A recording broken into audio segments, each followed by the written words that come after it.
السلام علیکم طاہر بھائی، کیسے ہو؟ آج تو آپ بھی چہل قدمی کو باہر آ گئے سیر کرنے۔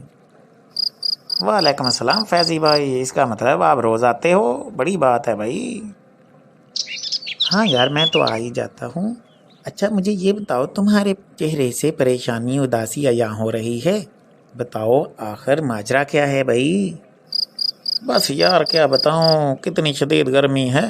آج تو درجہ حرارت 48 سینٹی گریڈ محسوس ہو رہا ہے بھائی۔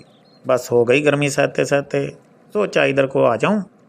ظاہر ہے یہاں کچھ ٹھنڈک کا احساس ہے، درخت ہیں۔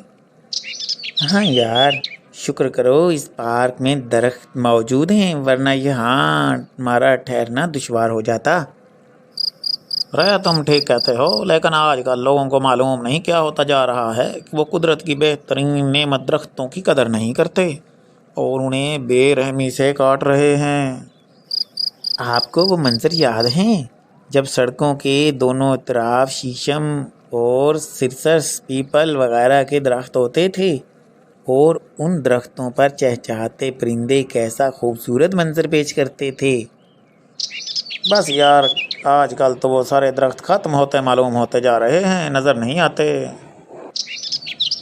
ہاں یار، جب میں بچپن میں گاؤں جایا کرتا تھا تو وہاں سرسبز و شاداب درخت جہاں ماحول کو راحت بخشتے تھے، وہاں یہ ہمیں گرمی سے بھی محفوظ رکھتے تھے۔ وہ ایک شعر ہے نا اسی طرح کا، وجد میں ڈالیوں پر بلبل شیدا کی چہک، آنکھیں ہوتی ہیں خنک دیکھ کر سبزے کی لہک، دل یہ کہتا ہے عجیب منظر لاسانی ہے، صحن گلشن میں بچھا مخمل کاشانی ہے۔ ارے واہ واہ، بہت خوب۔ مجھے یہ تو بتاؤ کہ لوگ درخت کیوں کاٹتے ہیں، آخر یہ کیا بات ہے؟ دراصل یہ وہ لوگ ہوتے ہیں جو ناجائز ذرائع سے دولت سمیٹنے کے عادی ہوتے ہیں اور چند روپوں کی خاطر درختوں کو بے دردی سے جنگل سے کاٹ دیتے ہیں۔ دیکھو بھائی، ہمارا مذہب اسلام تو بالکل اجازت نہیں دیتا ایسی چیزوں کی۔ جی ہاں، ہمارے پیارے حضور اکرم خاتم النبیین محمد رسول اللہ صلی اللہ علیہ وآلہ وسلم نے بھی بلا ضرورت ایک شاخ کو بھی توڑنے سے منع فرمایا ہے۔ بھائی تمہیں معلوم ہے کہ درخت کم ہونے کی وجہ سے آج ہمارے ملک میں آلودگی کتنی شدت سے پھیل رہی ہے؟ آج بھی فضائی آلودگی کی وجہ سے سانس لینا بھی دشوار ہوتا جا رہا ہے۔ ہاں بھی بالکل ٹھیک کہہ رہے ہو، درخت ختم ہونے کی بدولت انسانوں کی صحت پر مضر اثرات مرتب ہو رہے ہیں۔ یار یہ تو بڑی ہی پریشانی کی بات ہے۔ جی ہاں، در حقیقت ایک درخت بہت سے لوگوں کو آکسیجن مہیا کرتا ہے اور یہ درخت ہی تو ہیں جو آکسیجن کے ساتھ ساتھ بارش کا سبب بھی بنتے ہیں۔ بھائی یہ ہماری حکومت بھی کوئی ایسے کام کر رہی ہے اس معاملے میں کہ نہیں کر رہی؟ ہاں بھائی، ہماری حکومت شجر کاری کے سلسلے میں جو اقدامات کر رہی ہیں وہ ناکافی ہیں، انہیں مزید ایسے اقدامات کرنے کی ضرورت ہے۔ ویسے سوچ رہا ہوں ہماری حکومت کو اور کیا کرنا چاہیے اس سلسلے میں، کیا کہتے ہو آپ؟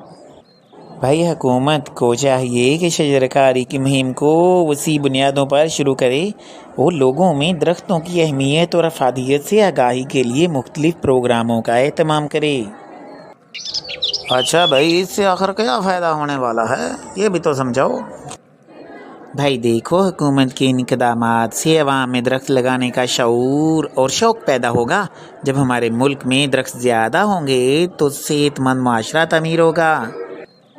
تو یہ بھائی مجھے بتاؤ کہ ہمارے ملک میں جنگلات کتنے فیصد رقبے پر ہونے چاہیے؟ دیکھو بھائی، ہمارے ملک کے صرف 5% رقبے پر جنگلات ہیں، جبکہ یہ کم از کم 25% رقبے پر ہونے چاہیے، جس سے نہ صرف درجہ حرارت میں واضح کمی آئے گی بلکہ ماحولیاتی آلودگی میں بھی کمی واقع ہوگی۔ بھائی یہ تو ٹھیک ہے، لیکن ہمیں بھی تو کچھ کرنا چاہیے، کیا کہتے ہو؟ جی ہاں، ہمیں اپنی مدد آپ کے تحت درخت لگانے چاہیے کیونکہ یہ بھی صدقہ جاریہ ہے۔ ہاں بھائی تم نے ٹھیک کہا، لیکن آپ نے بہت مفید باتیں بتائی ہیں، آج مناسب رائے دی۔ انشاءاللہ میں بھی اس دفعہ شجرکاری مہم میں بھرپور حصہ لوں گا۔ چلو بھائی بس کر دو، کبھی کبھی تو بڑی ہی اچھے لگتے ہو اس طرح کی باتیں کرتے ہوئے، مجھے یقین نہیں آتا آپ کے منہ سے ایسی باتیں۔ چلیں مان لیتے ہیں بھائی۔ بھائی ابھی تو ایک خوبی دیکھی، گنتا ہی جا میری خوبیاں تو بس. چلو میں اب چلتا ہوں، کافی وقت ہو گیا، پھر ملیں گے. اوکے بھائی، اللہ حافظ. ٹھیک ہے، انشاءاللہ دوبارہ ملاقات ہوگی.